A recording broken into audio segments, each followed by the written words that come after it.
O gibi da Mera é de menina?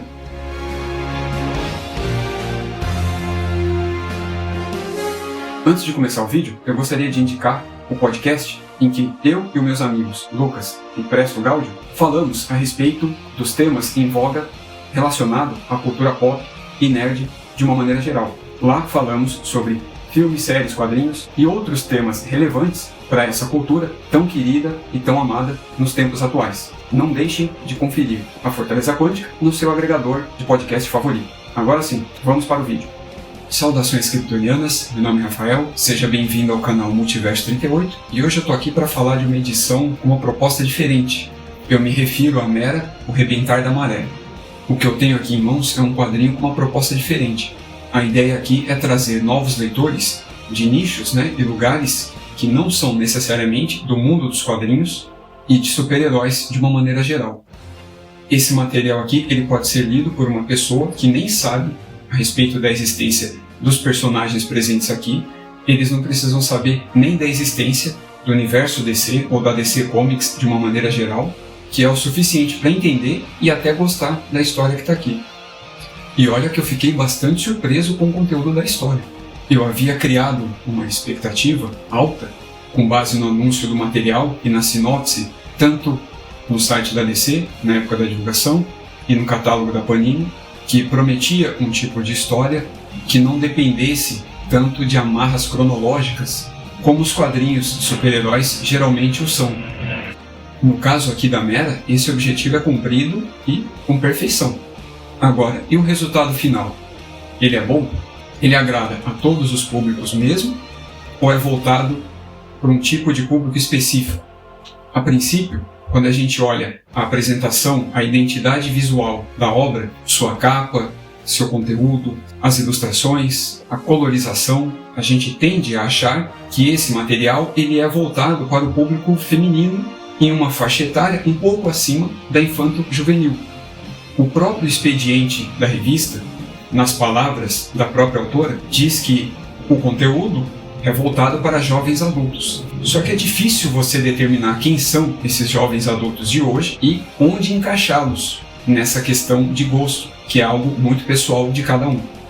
É uma questão não só etária, mas que diz respeito à forma como as pessoas leem, encaram a leitura em si e a mídia quadrinho, no caso aqui, a nossa querida nona arte, como as pessoas hoje recebem esse tipo de entretenimento. Em relação às minhas impressões, eu posso adiantar que o material ele atingiu o seu objetivo. Ele mostrou a que veio e conseguiu fazer isso com uma certa maestria até. Porém, eu já adianto que esse tipo de material ele não é voltado para mim. Fã de quadrinhos de super-heróis de longa data, assim como a maioria, eu também estou habituado à cronologia que essas histórias e personagens que esse universo segue há quase 90 anos, mais precisamente, sem contar as inúmeras interpretações dessas histórias que nós já conhecemos, que influenciam a nossa opinião e a nossa avaliação sobre os novos materiais. Por exemplo, eu tenho uma compreensão da obra original, que são os quadrinhos, a mídia quadrinhos, que, na minha opinião, ainda é a principal a respeito desse tipo de entretenimento, voltado aos super-heróis. Contudo, hoje a gente tem conteúdo, tanto em quadrinhos quanto em livros, voltado para diversos nichos, divididos em faixas etárias. Nós temos quadrinhos para um público infantil, infanto-juvenil, jovens adultos, além dos quadrinhos tradicionais, que a princípio não teriam uma classificação específica, não são histórias voltadas exclusivamente para o público adulto e nem para crianças, mas sim para pessoas que acompanham essas histórias desde algum tempo. Hoje, nós podemos enxergar os quadrinhos dessa forma e classificá-los dessa maneira. Antigamente, não. A classificação era um tipo de entretenimento voltado para crianças, no ponto final, e adultos nostálgicos. Mas nada além disso. Depois dos anos 80, com as diversas reformulações e as obras-primas e graphic novels que surgiram ao longo dessa década, que na minha opinião ainda é a era de ouro dos quadrinhos de super-heróis, as coisas começaram a mudar. Com o advento dos filmes e das animações, então o leque ele foi ampliado ainda mais. Hoje é possível você se envolver com esses personagens, com essa mitologia, ou melhor, essas mitologias, sem precisar ler material algum. Além de tudo que eu citei, nós também temos os livros, que abordam tanto os personagens da Marvel quanto da DC, que também possuem seu público específico, que não necessariamente são leitores de HQs, sejam as mais tradicionais ou as novas linhas editoriais. Em relação à minha impressão, então, eu já adianto que foi essa. A minha conclusão é de que o material ele não é para mim, mas eu gostei bastante do que eu vi. Tanto que eu arrisco dizer que se realmente houver uma continuação e ela for publicada aqui, eu vou ficar tentado a adquirir para poder continuar lendo, porque eu gostei do que eu vi. Mas não é o tipo de material que eu busco, o tipo de narrativa que eu estou em busca nesse momento, enquanto leitor de HQ. Mas ela não me impede de querer continuar, mesmo que eu não tenha essa intenção ou pretensão nesse momento. Na minha opinião, essa linha editorial, tanto infantil-juvenil como para jovens adultos e até infantil da DC, é superior ao que a Marvel vem apresentando até o momento.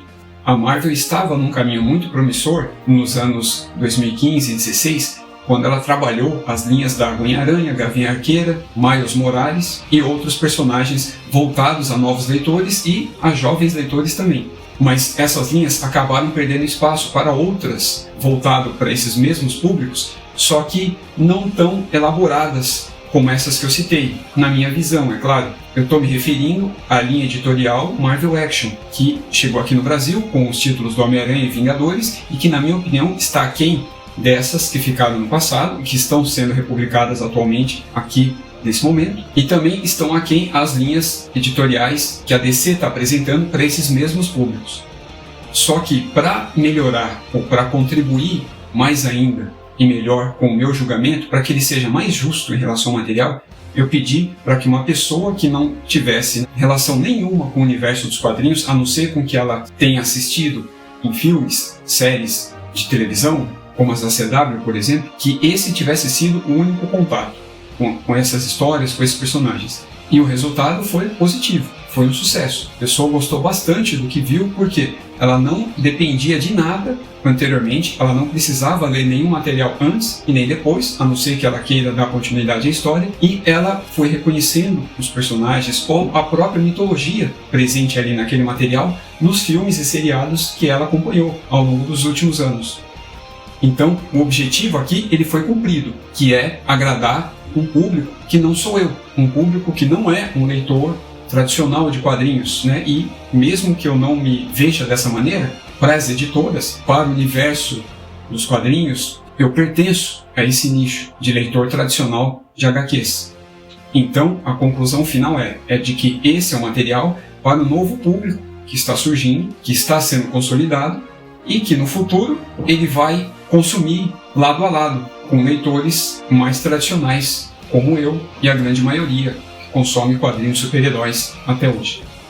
E agora, para concluir definitivamente, então, eu recomendo o material. Para quem tem um perfil de leitor como o meu, vale pela experimentação. Mas como eu falei, provavelmente você vai ler, vai achar interessante, vai gostar, provavelmente, não vai achar ruim, mas não pretende dar continuidade porque você tem outras prioridades, outros materiais para ler e outros gastos também. Eu acredito que você, assim como eu e a grande maioria, não tem condições de sair comprando tudo que aparece. Não só pelo dinheiro, mas justamente por não ter tempo de ler tudo que está sendo lançado atualmente. E eu estou me referindo apenas ao mercado editorial regular, e não os financiamentos coletivos e as diversas publicações de editoras independentes atualmente. Se eu somar tudo isso, então você jamais teria tempo de ler em vida tudo que está sendo lançado. Você pode até ter dinheiro para comprar tudo, mas com certeza não vai ter tempo e nem disposição para poder e conseguir ler tudo isso. Ele é extremamente indicado para quem não lê quadrinhos e para quem não conhece a mitologia. A pessoa já ouviu falar, ela pode nem reconhecer pela capa e pelas ilustrações e uma breve folhada quem são e o que está sendo contado aqui. Mas aos poucos, né, antes da metade, ela vai passar a reconhecer, principalmente se essa pessoa assistiu ao filme do Aquaman. Isso é algo também positivo que ela despertou. Assim que eu terminei, eu tive vontade de assistir o filme do Aquaman. Essa pessoa que leu, eu entreguei o material também sentiu vontade de assistir o filme do Aquaman assim que terminou de ler. Essa é a conclusão. Esse é um tipo de material para quem não lê quadrinhos de super-heróis, não segue, não acompanha a linha tradicional de quadrinhos de super-heróis. Está sendo inaugurada aqui uma nova linha, uma nova tendência editorial sobre esses mesmos personagens, mas para um público diferente. A qualidade do material é excelente, a capa, a textura dela, o miolo, o papel couché, a coloração é toda diferente. Na verdade, eu arrisco dizer que ela é o grande diferencial, que justamente vai atrair e até conquistar um público fora das HQs, sendo que para quem consome HQs regularmente, e ainda HQs da DC, do Aquaman principalmente, pode até sentir um certo estranhamento e, a partir disso, criar uma certa resistência a esse quadrinho. Então foi isso. Espero ter ajudado, espero ter esclarecido o público a quem esse material se destina, mas que de maneira alguma ele não possa ser lido por qualquer outra pessoa. Diga aí se você já leu, o que você achou em relação ao material. Sua interação é importante justamente para que outras pessoas e até eu mesmo saiba se alguém mais além de mim teve essa mesma impressão. E pode ficar tranquilo que você não vai ficar sozinho. Logo que você postar, eu responderei. Então foi isso. Um grande abraço e até o próximo vídeo.